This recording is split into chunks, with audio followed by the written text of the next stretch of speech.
Salawat dan salam semoga tercurah kepada junjungan kita Nabi Muhammad sallallahu alaihi wasallam.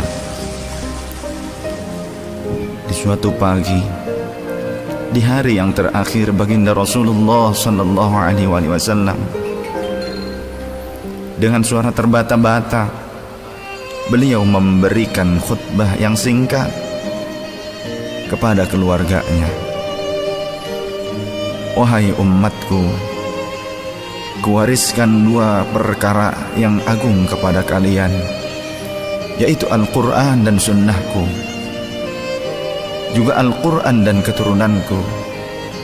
Barang siapa yang mencintai sunnahku dan keturunanku, maka mereka telah mencintaiku, dan kelak orang-orang yang mencintaiku akan masuk ke dalam surga bersama denganku. Khutbah singkat ini diakhiri dengan Rasulullah sallallahu alaihi wasallam memandang dengan pandangan yang tenang terhadap mata sahabat-sahabatnya. Pada saat itu terlihat Abu Bakar Siddiq membalas pandangan itu dengan mata yang berkaca-kaca. Umar radhiyallahu an menahan nafas tangisnya dengan begitu kuat. Utsman radhiyallahu an menghela nafas sepanjang-panjangnya melihat Rasulullah sallallahu alaihi wasallam. Ali radhiyallahu an pun menundukkan kepala sedalam-dalamnya, isyarat bahwa waktu itu telah datang.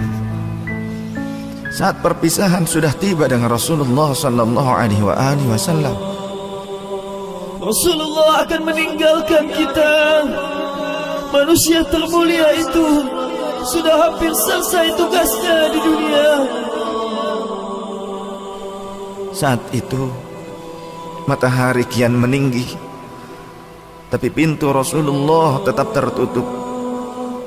Sedangkan di dalamnya Rasulullah sallallahu alaihi wasallam sedang berbaring lemah dengan keningnya yang berkeringat dan membasahi pelepah kurma yang menjadi alas tidurnya. Tiba-tiba dari luar pintu terdengar seseorang yang mengucapkan salam. Assalamualaikum, bolehkah saya masuk? Lalu Fatimah membuka pintu seraya berkata, Waalaikumsalam, maafkanlah aku, ayahku sedang demam. Lantas Fatimah membalikkan badan dan menutup pintu. Rasulullah sallallahu alaihi wasallam mendengar jawaban Fatimah. Seraya beliau bertanya, siapakah yang datang itu wahai putriku? Fatimah pun menjawab, tidak tahulah wahai ayah, tak pernah aku lihat orang itu sebelumnya. Lalu Rasulullah sallallahu alaihi wasallam menatap putrinya itu dengan pandangan yang menggetarkan. Satu-satu bagian wajah mereka seolah hendak dikenang. Orang-orang yang berada di samping beliau dipandangnya dengan pandangan yang begitu tenang. Rasulullah pun berkata, ketahuilah wahai putriku, dia itulah yang memisahkan kenikmatan dunia. Dialah malakul maut. Dialah malakul maut. Maka Fatimah pun menahan ledakan tangisnya di depan ayahnya karena mengetahui ajal ayahnya sudah dekat. Lalu malaikat Israel dan Jibril datang menghampiri Rasulullah sallallahu alaihi wasallam. Akan tetapi Jibril tidak mau mendekat kepada Rasul. Jibril hanya menunggu di langit pertama. Lantas Rasulullah bertanya, wahai Jibril, jelaskan apa hakku di hadapan Allah Subhanahu wa ta'ala. Rasul berkata dengan penuh kelemahan. Lantas malaikat Jibril pun berkata, ya Rasulullah, pintu-pintu langit telah terbuka. Para malaikat telah menanti kedatanganmu.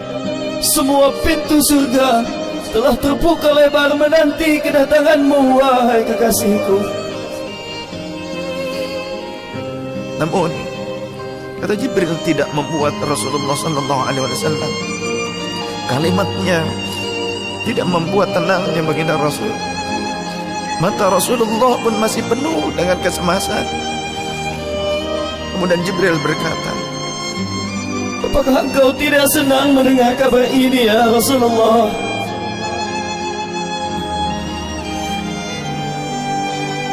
Kemudian Rasul pun berkata, kabarkan kepadaku bagaimana nasib umatku kelak, wahai Jibril. Lalu Jibril menjawab, jangan khawatir ya Rasulullah. Aku telah mendengar Allah telah berfirman kepadaku, kuharamkan surga bagi siapa saja kecuali umat Muhammad telah berada di dalamnya. detik-detik wafat Rasulullah semakin mendekat, dan tibalah saatnya malaikat Israel menjalankan tugasnya. Perlahan-lahan ruh Rasulullah sallallahu alaihi wasallam ditarik dari tubuhnya. Tampak seluruh tubuh Rasulullah bersimbah peluh.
Dan Ali pun kembali mendekatkan telinganya ke bibir Rasulullah sallallahu alaihi wasallam yang mulai kebiruan. Lantas Rasulullah berkata, ummati, ummati, ummati, kaifa li ummati, ummatku, ummatku, umatku, bagaimana keadaan umatku? Dalam Rasulullah masih mengingat kita umatnya. Rasul masih berkata, ummati, ummati, kaifa li ummati. Rasul masih mengingat kita umatnya. Dan berakhirlah kehidupan insan yang mulia pada saat itu. Di saat lisannya masih mengingat kita, masih menyebut nama kita umatnya. Rasulullah sallallahu alaihi wasallam telah tutup usia pada saat itu. Mampukah kita meneladani Rasulullah sallallahu alaihi wasallam dan mencintainya? Ia yang mencintai kita hingga akhir hayatnya. Padahal kita adalah umatnya yang tidak pernah beliau temui. Ya Rasulullah, ya Rasulullah, ya Rasulullah.